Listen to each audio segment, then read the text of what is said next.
Assalamualaikum warahmatullahi wabarakatuh. Alhamdulillahirabbil alamin. Selamat pagi anak-anakku semuanya.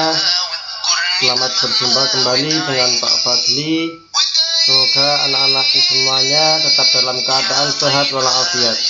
Untuk materi yang kedua ini kita bahas tentang mengetahui keadaan perekonomian masyarakat Arab pra-Islam. Untuk itu anak-anakku semuanya, mari materi ini kita simak dengan baik.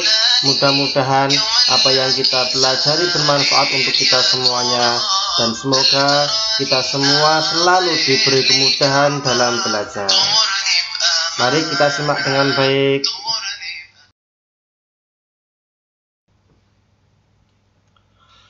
Baik, yang pertama yang kita bahas adalah mata pencaharian bangsa Arab. Pada zaman Jahiliyah atau sebelum datangnya Islam, bangsa Arab itu sudah mengenal pekerjaan atau yang disebut mata pencaharian. Yang gunanya untuk apa? Untuk memenuhi kebutuhan hidupnya. Untuk mata pencaharian yang pertama itu adalah pertanian atau bertani. Jazirah Arab di sebagian besar daerahnya berupa padang pasir yang luas. Keadaan di padang pasir itu sangat panas dan gersang. Tetapi ada juga sebagian tanahnya yang subur. Lahan yang subur itu terletak di lembah-lembah yang terdapat mata air atau yang disebut oase. Dan di daerah itulah sering terjadi turun hujan. Di daerah itulah mereka menanam gandum, sayuran, dan buah-buahan. Buah-buahan yang mereka tanam seperti kurma, anggur, delima, apel, dan sebagainya. Nah, untuk buah kurma ini merupakan tanaman primadona atau tanaman yang menjadi khas di wilayah bangsa Arab. Karena pohon kurma ini sangat dekat dengan kehidupan masyarakat Arab, baik mereka yang kaya maupun yang miskin. Karena apa? Karena tanpa pohon kurma, kehidupan di padang pasir ini akan semakin terasa sangat menderita. Sebab apa? Karena pohon kurma ini banyak manfaatnya untuk penduduk Arab. Jadi banyak manfaatnya, banyak kegunaannya. Seperti buahnya itu bisa dimakan dalam kehidupan sehari-hariannya, ya, sebagai makanan tetap masyarakat Arab. Kemudian bijinya itu juga digunakan untuk apa? Persediaan untuk makanan onta. Kalau sarinya itu biasanya dicampur dengan susu yang merupakan minuman khas dari masyarakat Arab, terutama di masyarakat Badui. Nah, sedangkan batang kayunya juga digunakan untuk apa? Sebagai bahan bakar untuk keperluan masak. Nah, sedangkan daunnya juga digunakan untuk apa? Untuk membuat atap rumah. Dan di serabutnya itu, pada dahannya, itu juga digunakan sebagai tali tambang. Jadi maka dari itu buah kurma di sana adalah buah kurma tanaman yang primadona, tanaman yang diidolakan oleh bangsa Arab. Nah, hasil pertanian mereka kemudian dijual ke kota-kota seperti di kota Mekah dan di kota Madinah. Jenis pekerjaan ini biasanya banyak dilakukan oleh masyarakat yang tinggal di pedesaan. Nah, kalau masyarakat yang tinggal di kota itu biasanya disebut suku Hadari. Kalau di pedesaan, pedalaman itu adalah suku Badui. Tapi kalau di kota itu suku Hadari. Nah, suku Hadari itu artinya masyarakat atau orang-orang yang menetap tinggal di kota, hidupnya di kota. Lah adapun masyarakat perkotaan yang tinggal di daerah subur seperti Yaman, Taif, Madinah, Najd dan Khaybar.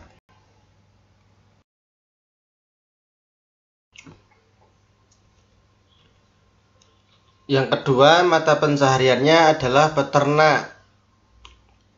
Peternakan menjadi sumber kehidupan bagi bangsa Arab, terutama bangsa Arab Badui. Mereka berpindah-pindah menggiring ternaknya ke daerah yang sedang musim hujan atau di padang rumput. Mereka mengkonsumsi daging dan susu dari ternaknya, serta membuat pakaian dari bulu domba. Jika telah terpenuhi kebutuhannya, mereka menjualnya kepada orang lain. Orang kaya di kalangan mereka itu dinilai dan terlihat dari banyaknya hewan ternak yang dimilikinya. Binatang ternak yang mereka pelihara itu terutama adalah biri-biri, kambing, dan unta. Jenis pekerjaan ini biasanya banyak dilakukan oleh penduduk Arab pedalaman atau suku Badui. Nah, ada yang menjadi pengembala ternak itu miliknya sendiri, dan ada juga mengembala ternak itu milik orang lain. Seperti Nabi Muhammad SAW. Ketika Nabi Muhammad SAW tinggal di Bani Sa'ad, beliau juga mengembala kambing, mengembala domba milik Halimatus Sa'diyah.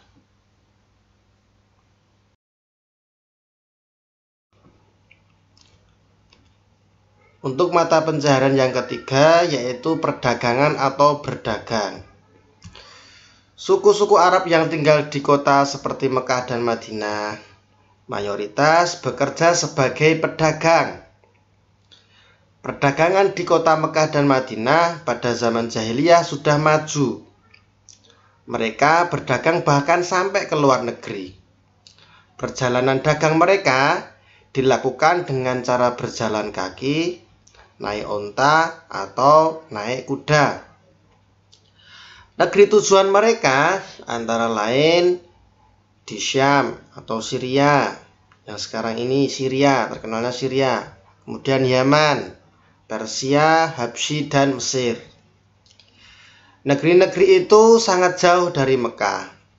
Mereka harus berjalan melewati padang pasir yang luas selama berhari-hari. Biasanya mereka berangkat secara rombongan untuk menghindari perompak atau rombongan perampok di dalam perjalanannya. Nah, rombongan pedagang itu disebut kafilah. Jadi kalau kafilah dagang, sebutan kafilah dagang itu adalah rombongan dagang. Tujuannya apa? Untuk menghindari para perampok. Kadang mereka pergi berdagang itu tidak hanya berhari-hari, tetapi berminggu-minggu, bahkan bisa berbulan-bulan. Nah, barang dagangan mereka yang dibawa antara lain kemenyan, kain sutra, barang logam, kulit, dan minyak wangi. Sewaktu mereka kembali, mereka membawa gandum, kembali pulang ke Mekah. Nah, mereka membawa gandum, minyak zaitun, beras, jagung, dan pakaian. Nah, kemudian dijual kembali di kota Mekah dan Madinah. Jadi cara dagang mereka ketika mereka berangkat membawa dagangan, dijual di tempat tujuan. Kemudian setelah kembali pulang juga membawa dagangan. Kemudian dijual di tempat mereka berada, yaitu kembali pulangnya itu di Mekah dan di Madinah. Lah, pusat perdagangan yang terkenal di Mekah itu adalah pasar Ukas yang terletak di dekat Ka'bah, kemudian di pasar Zilmajad dan juga pasar Majnah. Suku Quraisy ini yaitu merupakan penduduk Mekah yang memegang peranan dalam berniagaan atau dalam perdagangan di Jazirah Arab. Karena mereka mendapat pengalaman perdagangan ini dari orang-orang Yaman, yang mana orang-orang Yaman ini yang pindah ke Mekah. Jadi orang-orang Yaman itu terkenal keahlian dalam perdagangan, keahlian dalam bidang perniagaan. Nah, selain itu karena kota Mekah ini juga memiliki Ka'bah, yang mana setiap tahunnya untuk diziarahi atau untuk ibadah haji para orang-orang di Jazirah Arab. Sehingga di kota Mekah itu sangat baik untuk perdagangan.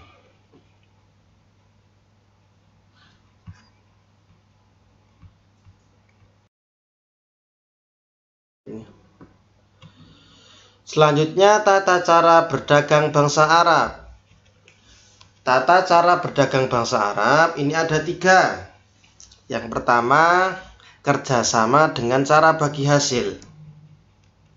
Kemudian yang kedua, mengatur waktu perjalanan. Kemudian yang ketiga adalah berdagang dengan rombongan atau kafilah. Nah, baik, sekarang kita bahas yang pertama dulu, kerjasama dengan cara bagi hasil. Maksudnya dilakukan oleh 2 pihak. Satu pihak orang yang memiliki dagangan, pihak yang lain orang yang menjual dagangannya. Kemudian keuntungan dibagi di antara mereka berdua. Nah, ini sudah dicontohkan oleh Nabi kita. Siapa? Nabi Muhammad Shallallahu Alaihi Wasallam. Ketika waktu itu Nabi Muhammad Shallallahu Alaihi Wasallam menjualkan barang dagangannya milik Siti Khadijah. Dijual kemana? Ke negeri Syam. Nah, setelah itu keuntungan dari dagangnya itu dibagi 2 oleh Khadijah karena yang memiliki barang dagangannya. Selanjutnya yang kedua, mengatur waktu perjalanan. Nah, untuk berhasil atau meraih keuntungan, bangsa Arab ini biasanya menentukan hari yang tepat untuk pergi berdagang. Nah, ketika pada waktu panas, masyarakat Arab ini berdagang ke negeri Syam. Nah, ketika pada waktu musim dingin, mereka pergi ke negeri Yaman. Jadi bagi bangsa Arab ini perdagangan ini merupakan sarana yang paling utama untuk memenuhi kebutuhan hidupnya. Jadi pasar-pasar yang dia tuju, yang pasar-pasar terbesar, yang terkenal, tadi di awal sudah Pak Fahri sebutkan, yaitu diantaranya Pasar Ukas, kemudian Zilmajaz, sama Pasar Majenah. Selanjutnya, yang ketiga itu adalah berdagang dengan rombongan atau kafilah. Maksudnya dilakukan supaya barang dagangannya tidak dirampok. Mereka berjalan di malam hari dan beristirahat di siang hari. Jadi untuk berdagang ini dengan cara rombongan supaya apa tadi? Tidak dirampok. Dulu ketika waktu berdagang karena perjalanannya jauh. Awal tadi sudah Pak Fadil sebutkan, mereka berdagang itu tidak hanya 1 hari 2 hari, tapi berhari-hari. Perjalanannya sangat jauh, bahkan bisa berminggu-minggu atau berbulan-bulan. Nah, ketika mereka berdagang itu harus dengan rombongan, harus dengan kafilah dagangnya. Nah, dengan kafilah dagangnya itu biasanya mereka dikawal oleh beberapa tentara untuk menjaga keselamatan dalam perjalanannya. Nah, untuk materi saat ini mungkin cukup sekian. Apabila anak-anak kurang jelas atau ada pertanyaan, bisa ditanyakan Pak Fadli lewat WA. Mudah-mudahan apa yang kita pelajari hari ini bermanfaat untuk kita semuanya. Apabila ada kekurangannya dalam menyampaikan, Pak Fadli mohon maaf. Terima kasih atas perhatiannya. Wassalamualaikum warahmatullahi wabarakatuh. Tetap jaga kesehatan anak-anakku semuanya.